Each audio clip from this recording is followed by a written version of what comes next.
of the JCF, it is really my pleasure to be here. It was unexpected. It just happened that Superintendent Minto was with me yesterday, and having coerced him to be with me yesterday, he coerced me to be here with you this morning. But the coercion was really not necessary because it is a pleasure to be with you this morning. Many of you may not be aware, but throughout my career, I have been a very close friend of the JCF. Many of you, if you read into the records, I have represented more policemen than most attorneys. I used to represent quite a few police officers in the late 80s and 90s before I went into politics. I had a good career as an attorney at law. Went into politics and then it has been downhill since, you know. But that's another matter.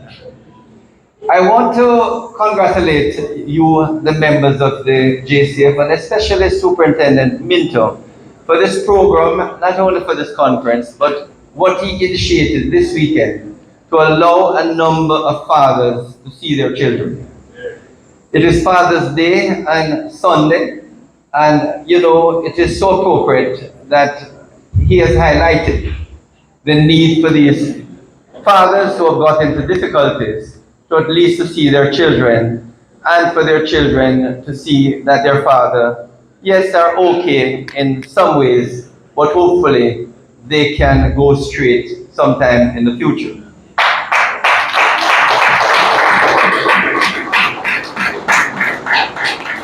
I must tell you, from where I sit at Cabinet, I regularly congratulate the police force, especially those traffic cops who are on the road.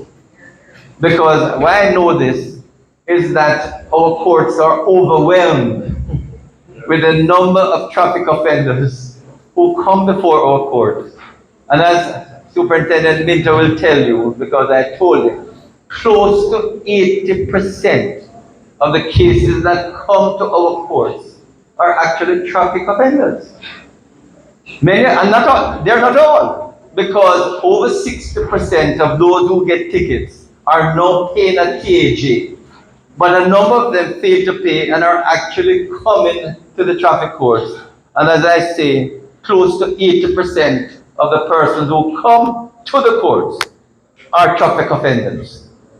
And it is something which we really have to urge our motorists to be more disciplined on the roads. I've emphasized over and over, we don't want to collect, these fines.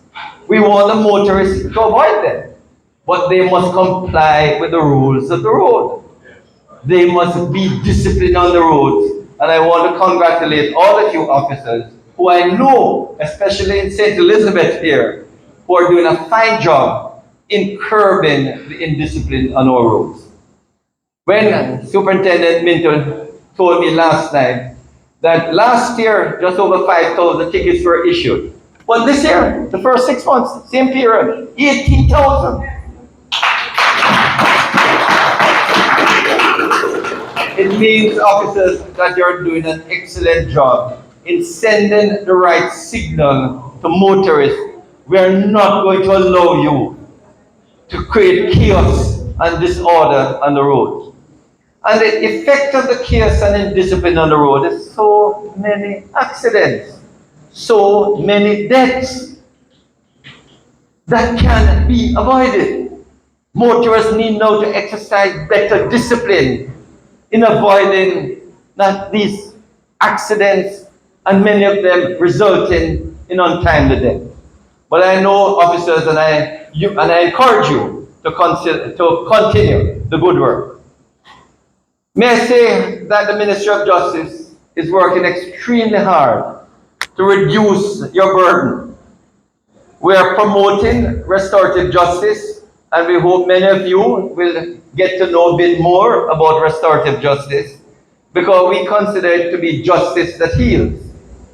And what it means is that when a person is a victim of an offense, we urge them to meet with the offender to restore the relationship if there was one.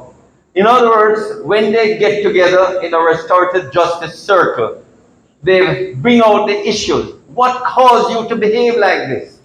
How did you respond because of the offense? And we urge the victim in many ways to find the opportunity to forgive the offender and to restore the relationship. That is why it is called restorative justice.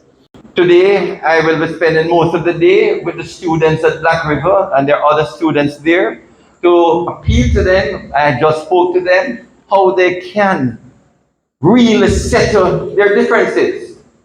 And as I explained to them, everything is good about having a difference.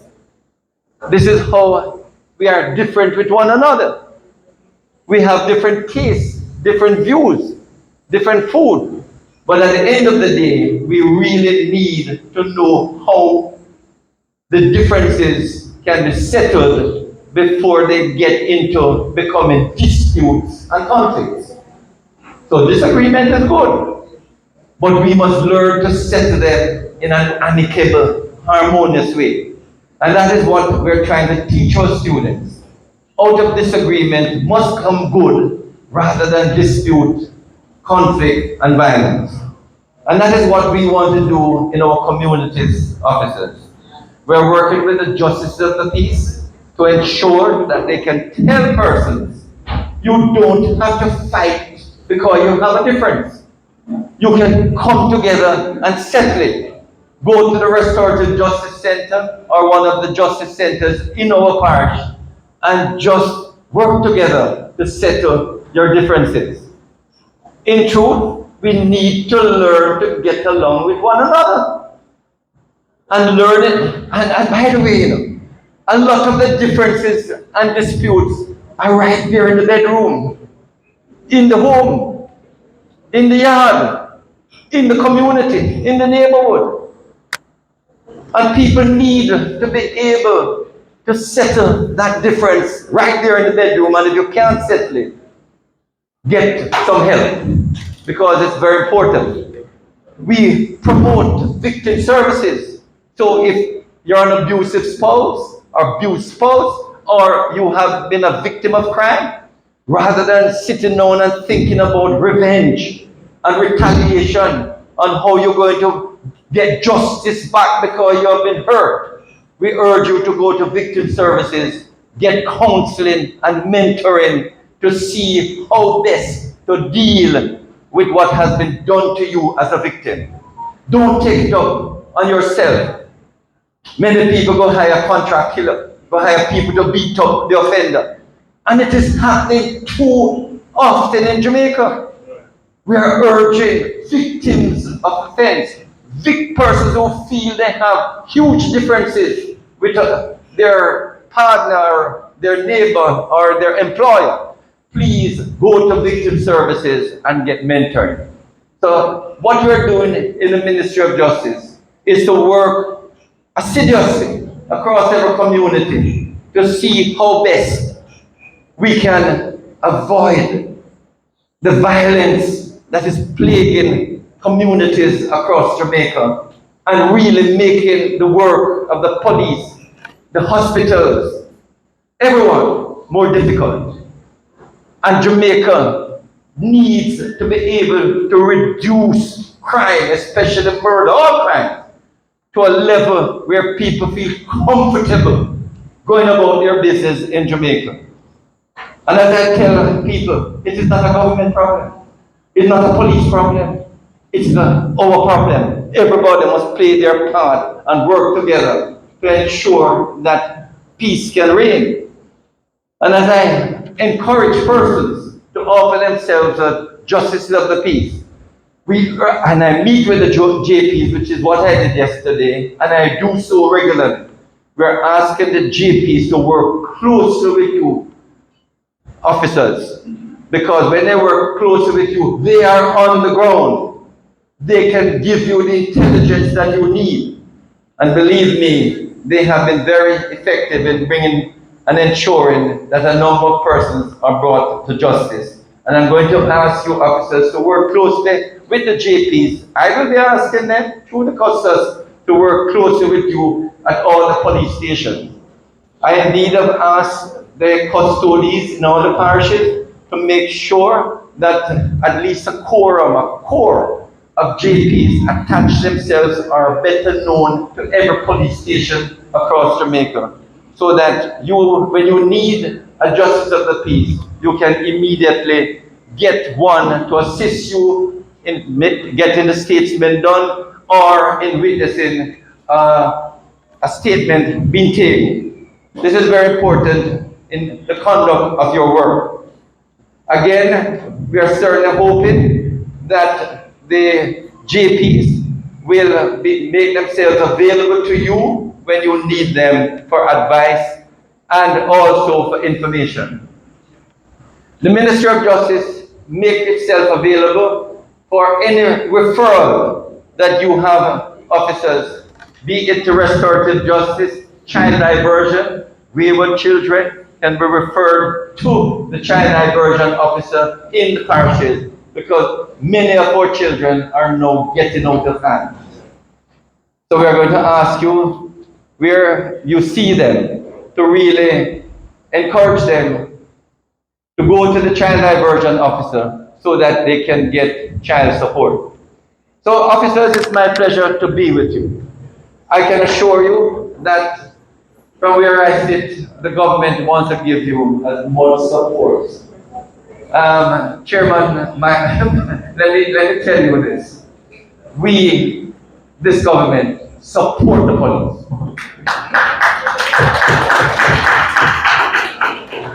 If you look at the record, no other administration has given the resources, more resources to the police than this administration. And that time, we just have to look at what has been done, and I'm not denying that we still have a far way to go in terms of settling all the little problems, but we're working on it.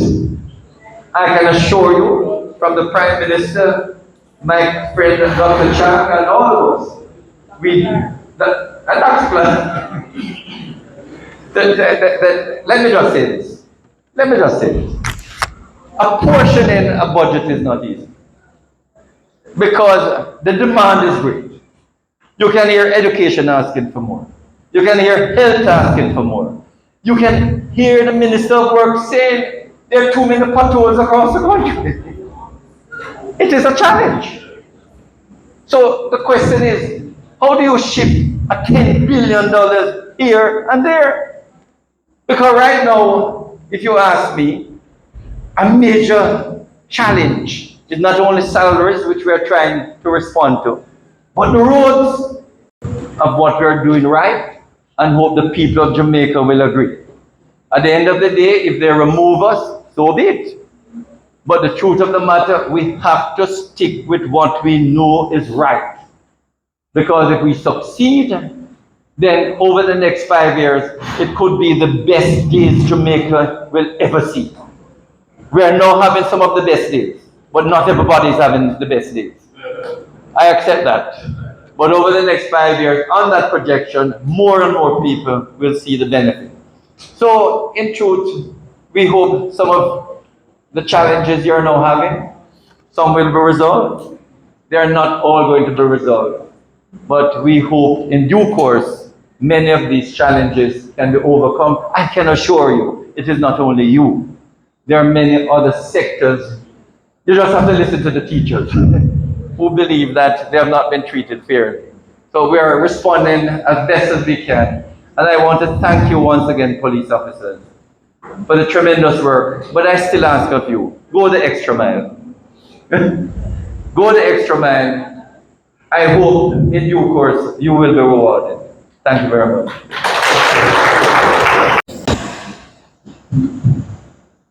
Performances. Clap yourself. Over 25,000 operational activities. Firearm seizures on the increase. Ammunition seizures on the increase. Over 18,000 prosecutions under the Road Traffic Act, as against a mere 5,000 this time last year. And the accolades of achievements continues. It speaks volume with regards to the efforts of the men and women in St. Elizabeth, Madam Lord. And without have to go to the commissioner's office to ask him how he feels about this. The fact is, I clearly know how the commissioner feels, along with the higher members of the High Command, that St. Elizabeth is in good hands. Thank you for your efforts.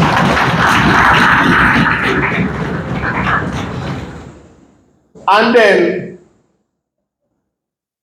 what really counts is the team. Not one man, but the team. But in the midst of that team is leadership. And I have used the terminology before in a different circumstance. But I will use it again to say that even the blind and the deaf can see and hear that leadership is occurring in St. Elizabeth.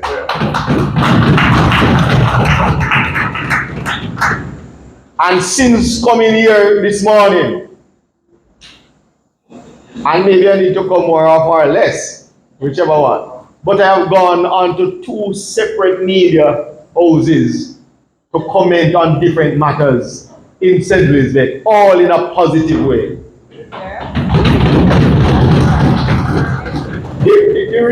The real icing on the cake is that we are 48 hours away from celebrating Father's Day. And we have seen myself, Madam Lord, journeying out of Manchester at headquarters. We came here and we personally witnessed a piece of police work that naturally fits into the strategies of the organization. So unlike in earlier days you hear of police just lock up people and throw away the key. Nothing like that. The clearest evidence was shown earlier this morning when SP Minto and team arranged with inmates in custody 48 hours from Father's Day, and inmates in custody was able to meet with their children and have a breakfast with them. It is phenomenal.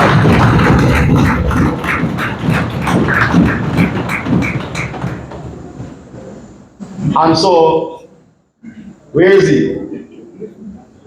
Where has he disappeared to? So I thought, well, admin officer is here, crime officer is here, the team is here. And so you are the team. You are the team. 18,000 plus prosecutions of the Road Traffic Act speaks to one thing occurring. Road policing is occurring. You could not sit in office and achieve that. What does road policing do in the ambit of where the GSF is and wants to go? Where does this fit into the whole picture of the mission of the organization? When we talk about protecting and serving, but we also have a very prominent word in that, very important word, reassuring. And without even the police stopping that motorist out there, just for the motorist or the business person to see the police out there looking sharp, looking alert, is providing reassurance. Right. I'm staying with this point to say, continue on these paths. our road policing efforts, the beat in the town, the engagement with our stakeholder groups, our business watch, these are vital towards the overall goal and objective that the organization seeks to achieve. So for ACP and SSP and team to journey from here to come here and to also benefit from the Honorable Minister of Justice coming by on a different engagement, but found it fitting to come and speak, because that is part of the national security arm, the justice aspect of it, critical. And he found it necessary to come and sit for a few minutes and address the group. It is a rich conference that is taking place right now, and commendation overall. I won't stand between you and lunch, but I want to encourage you, today being Friday, like the other Fridays, I want to encourage you as you own the force orders that you give some attention to the Commissioner's Corner. The Commission placing the enforced orders each week for the past number of weeks. Very, very vital information regarding the strategic goals and objectives of the organization. It is informative, it is educational, and it naturally empowers. I encourage you to ensure that you pick up your force orders. And we know it's online, and that's where we are now in the scheme of technology. So when you open your force orders online, take a peek at the Commissioner's Corner. Vital information is there that you can all benefit from. And so I close my brief presentation in reminding us all, to include myself, of our oath of office. And I want to twin the oath of office with our national pledge. Those who I did not get to mention, I have deep respect for you. May the Lord bless us today as we're here. And I listened to the reports, and I'm touched to know that this division of the police department in this island is doing a tremendous job. I commend you all, great ladies and gentlemen. I also want to say that it's not just St. Elizabeth that is being transformed. St. Catherine too, because that's where I work. I work with SSP Howard Chambers. He just moved from Spanish Town about 2 months ago. And SSP Christopher Phillips. And these great men, they give me reports on a monthly basis. 2023, 12 months straight, there were decline in murder for St. Catherine. The churches across the community came together, and along with the Social Development Commission, and we have acknowledged 12 communities in Spanish Town that have literally been transformed. Hardly any gunshots taking place in these areas. So next week Sunday, we are going to be having a massive concert. My son Jermaine Edwards is the key player in this, in acknowledging communities that has been transformed. I thought of it, Samento, that we could probably do something here in St. Elizabeth. Say, yes, we acknowledge that you are working hard. Let's make some noise and give God some glory. Come on, put your hands together and give the Lord some praise. Ladies, I want to say to us on today that I'm very excited to be here. Not just the fact that you have 4 of your police officers who escorted me. I feel like the Prime Minister, I feel like the Governor General. But I give God praise for your able men who did such a tremendous job, who led me here. But there are some things that I really want to talk about on today. Jamaica is on the path of recovery. And when I hear these kinds of reports coming out of St. Elizabeth, and just like I said, it happened in St. Catherine and other parishes across the island, it is a clear indication that Jamaica is returning to normalcy. I have several reasons why I'd like to say this.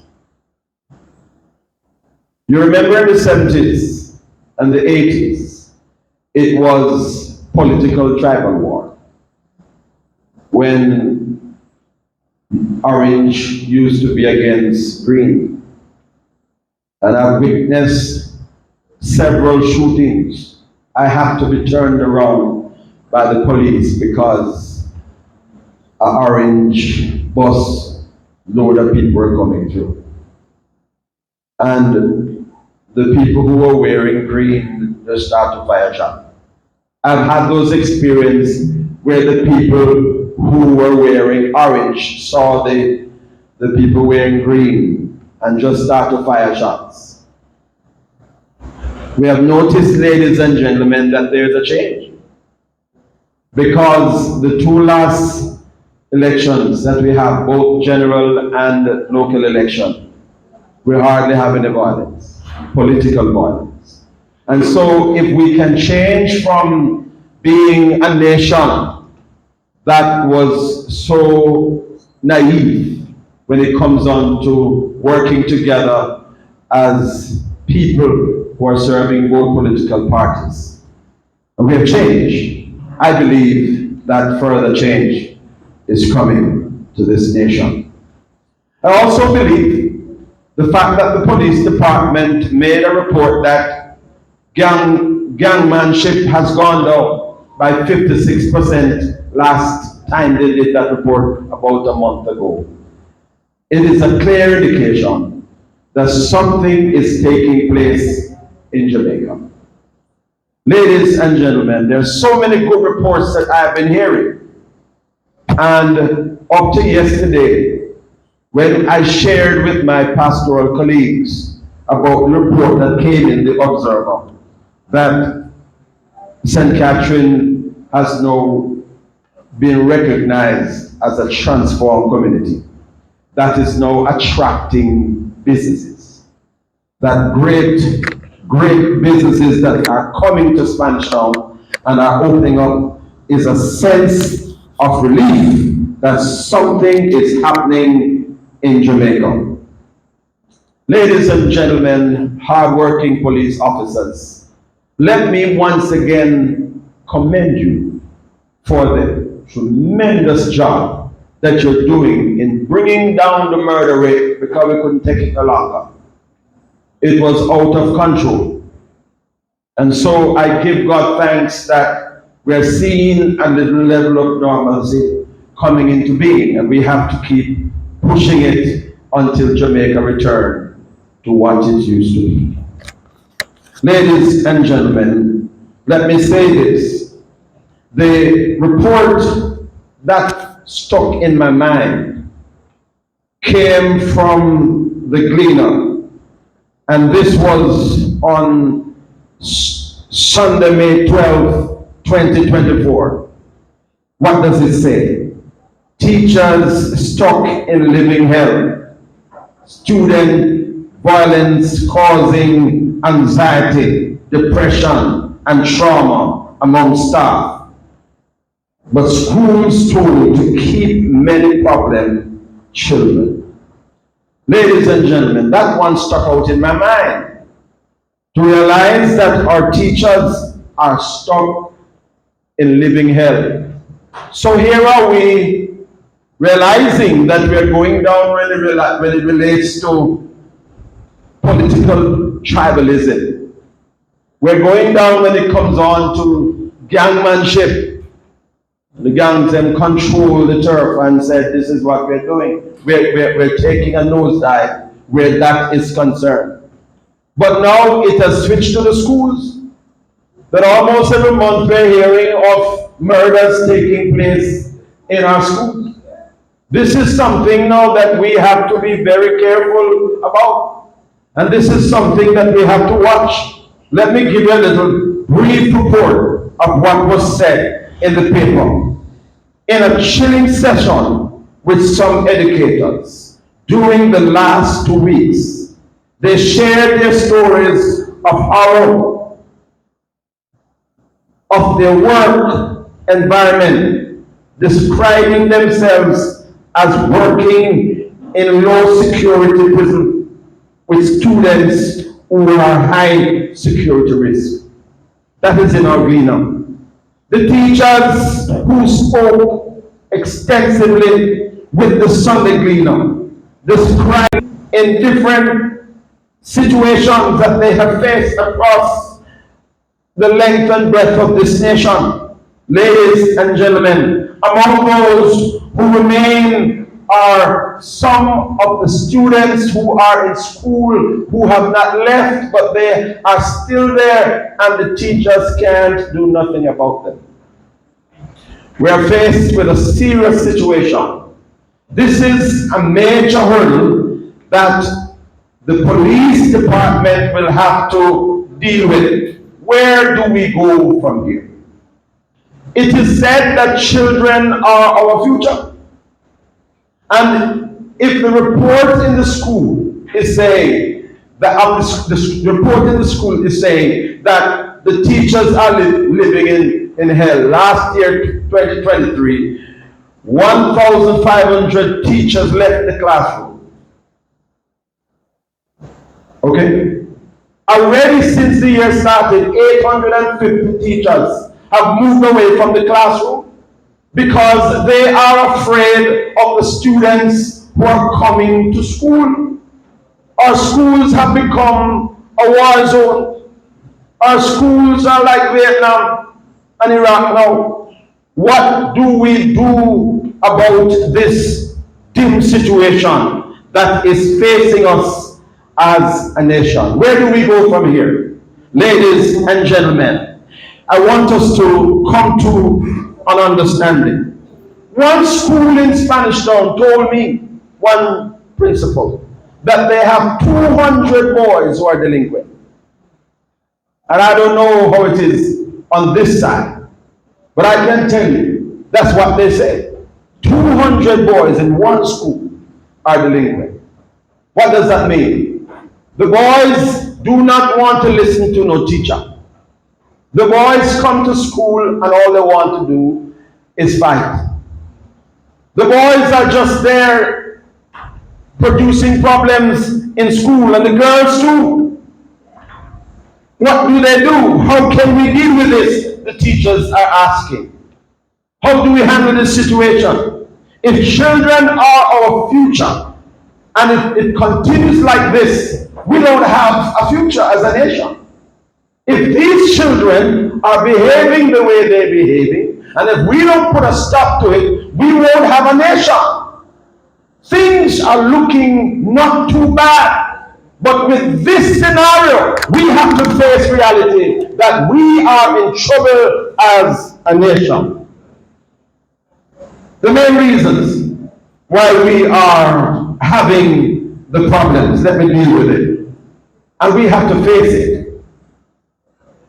One of the main reasons why we are faced with the situations that we are faced with in schools is because children are having children.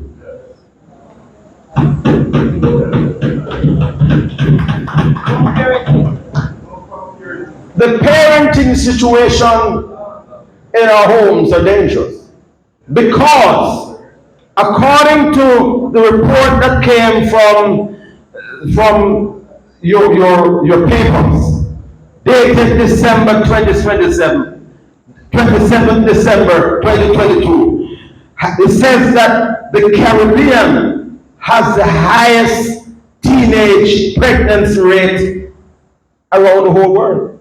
Jamaica is a part of it. And they say Jamaica is high in teenage pregnancy. And so because of that, babies are having babies. When I was growing up in my community, it was my grandmother who helped me. In our age group, those of you who are in my age group, it was the grandparents who helped. But now we don't have no grandparent who can help the children in their home anymore because the grandparents are children themselves. Where do we go from here? In my community, it was the community who helped to raise me. One time, my cousin and I, we scout school. We're going to Albertown Secondary, and we scout school. And you know, there's a gentleman who just walked up to us, you know. I said, but wait, you're the man's Jack picking, oh, the man's Jack picking. And the man grabbed me by the right hand and grabbed my cousin by his left hand and straight home. And when we got home, we were beaten properly because my grandparents loved the belt. Ladies and gentlemen, it was the community and the grandparents who helped to raise our generation. And that's why in our generation there was not the kind of wicked crimes taking place. But that's not taking place no more. Because children are having children. I'm one of the pastors in Spanish Town who work in a city. We work in a city. And we have discovered also that not only that the children are having children, but many of the communities are around us. They are suffering from lack of fathers in the home. Fatherlessness is a major crisis too. According to the reports that I see in our papers, we're suffering as a nation with only 15% of homes that has a father, which means the rest of homes are suffering. There's some who says it's 25% of homes have fathers, others say 15%. A house that is being manned by just women alone is according to reports, it will generate problems. And I must commend some ladies who are here who have really stood out in their home as a single parent and did well. I congratulate you. When there is no balancing in parents, then there's a major problem because the boys just don't want to listen to women alone. Am I talking to everybody? So fatherlessness is posing some major challenges in our country. How are we going to address this?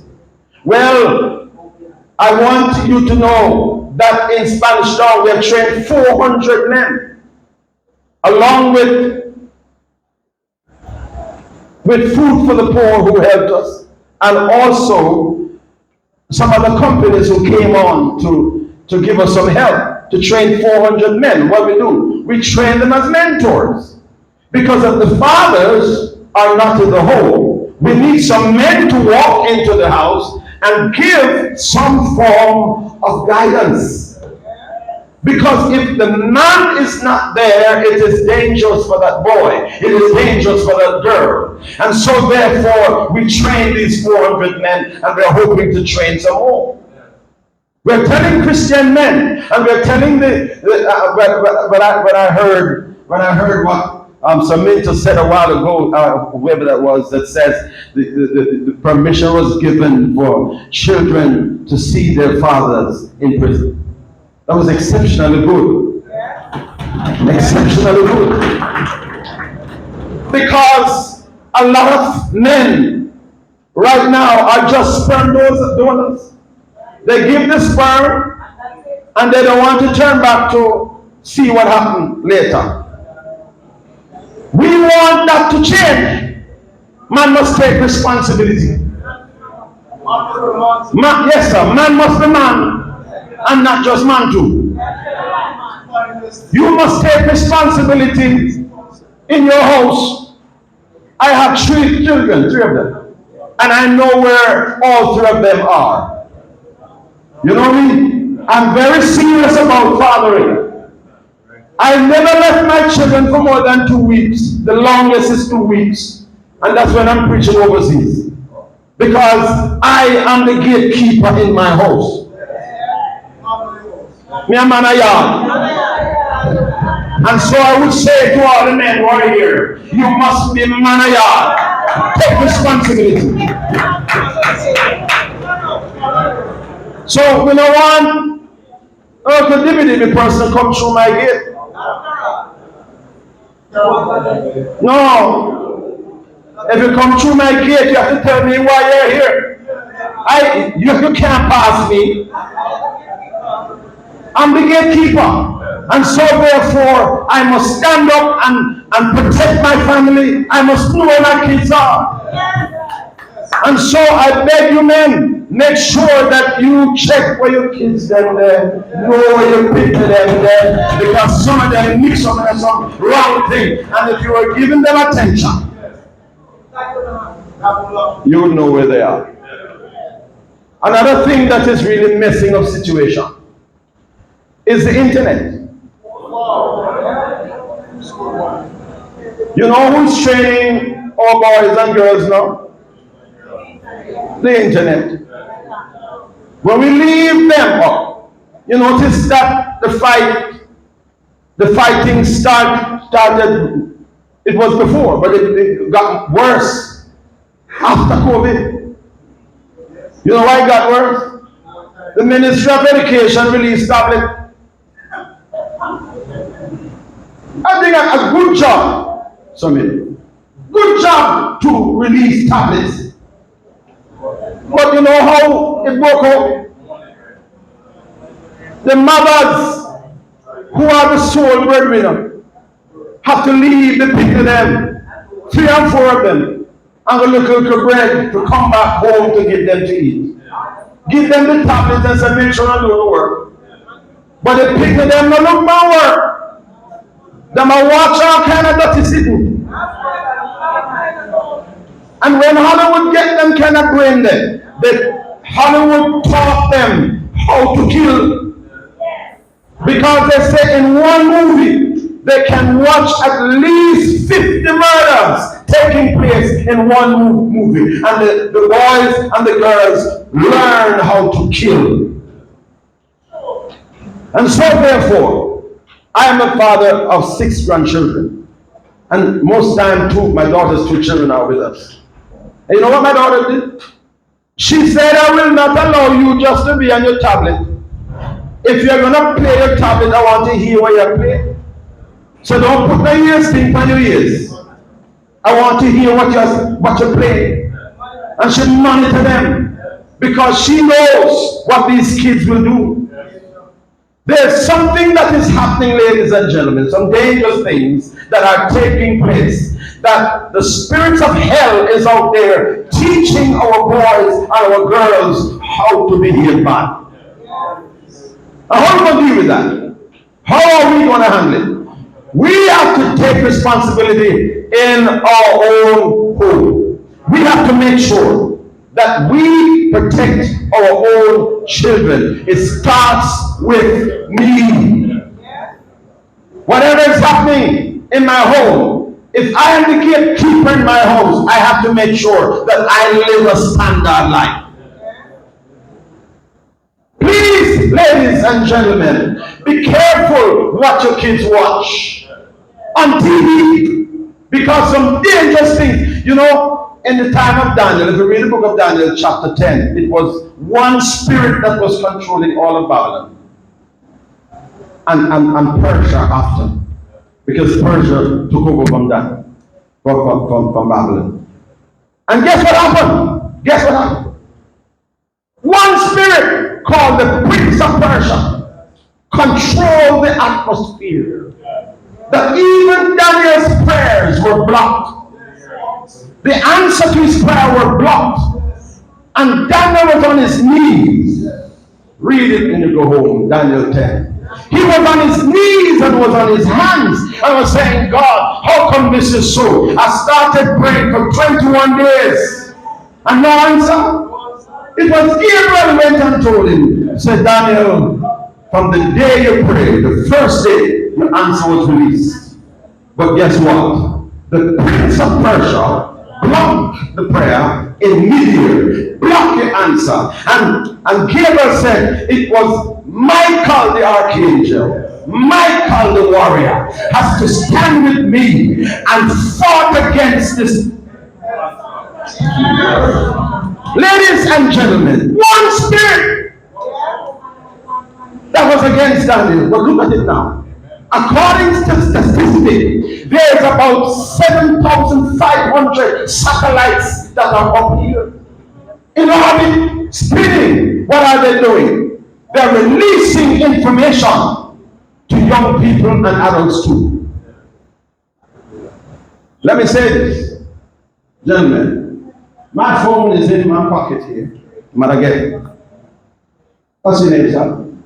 Mario. Corporal. Consul, I just sent you a text. Take out your phone and look at the text. I'm not talking. Is my finger talking? In the text, I told you to get up and talk. The saxophone is over there.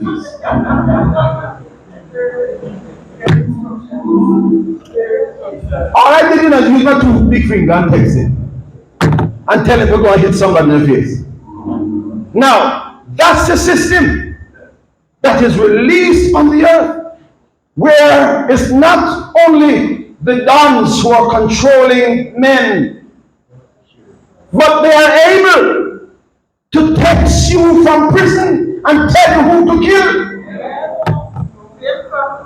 But besides all of that, there's a force that is operating in the atmosphere. Let me say this. The book of Ephesians chapter 6 verse 12 says we don't wrestle against flesh and blood, but against principalities and powers, against the rulers of darkness that exist in high places. Spiritual wickedness is everywhere.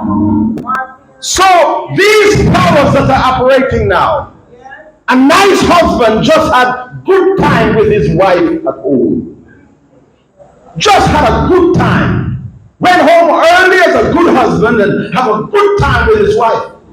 And then, 3 o'clock in the morning, hell spoke to his wife. The wife get up 3 o'clock, start look on the man's face and say, what that ugly man this man marry. And then hell break loose. She don't want to stay here. And the same thing with the men there. Look at the woman after just a Satan doing that. Mash up family, destroy relationship.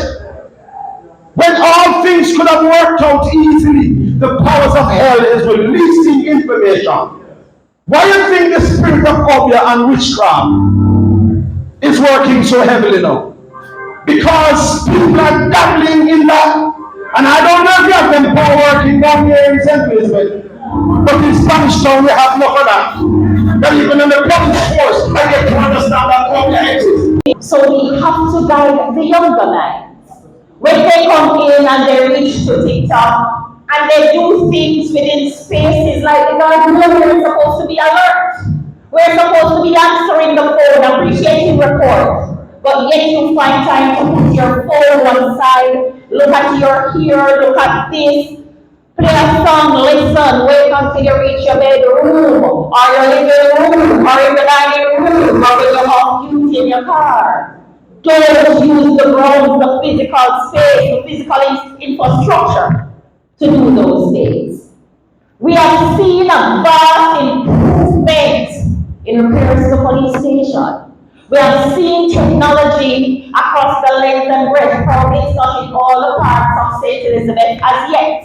But I know that based on the updates that we have been getting, it's moving and moving in a good direction. And I can tell you from the Federation perspective, we're quite pleased and we have partnered to see that all our members are a part of the new thrust, and that is transformation of the people quality and the technology, and to ensure that we have members internally who get the proper remuneration, not only salaries, but in overtime. So if you have members here in your space and they're standing overtime, don't just call and quarrel. Let us try to be solution oriented. We have developed that relationship with the workforce management system. I was so pleased to see that they are on the program because they are accommodating, we have been resolving a lot of things. We have seen that the system is moving, needs to be fixed. A lot of things need to be fixed and modernized with that system. But of course, the Police Federation remains vigilant. Vigilant to the point through conversation. And if it doesn't work, we have to do what is in the best interest of the rank and file member of the JCF. As I conclude, I want to thank you again for the service that you continue to give, for the level of commitment. Even when there's a different salary, you still turn up on the job, and that is commendable. And I want you to just give yourselves a round of applause and say, I am special and appreciated. Because you cannot wait for the school to be open. Pick up yourself and step out with confidence. Alright? So all the best again, and let us embrace the people, the quality, the technology, and ensure that we transform self first so that we can be a great success transforming the security landscape. God bless you.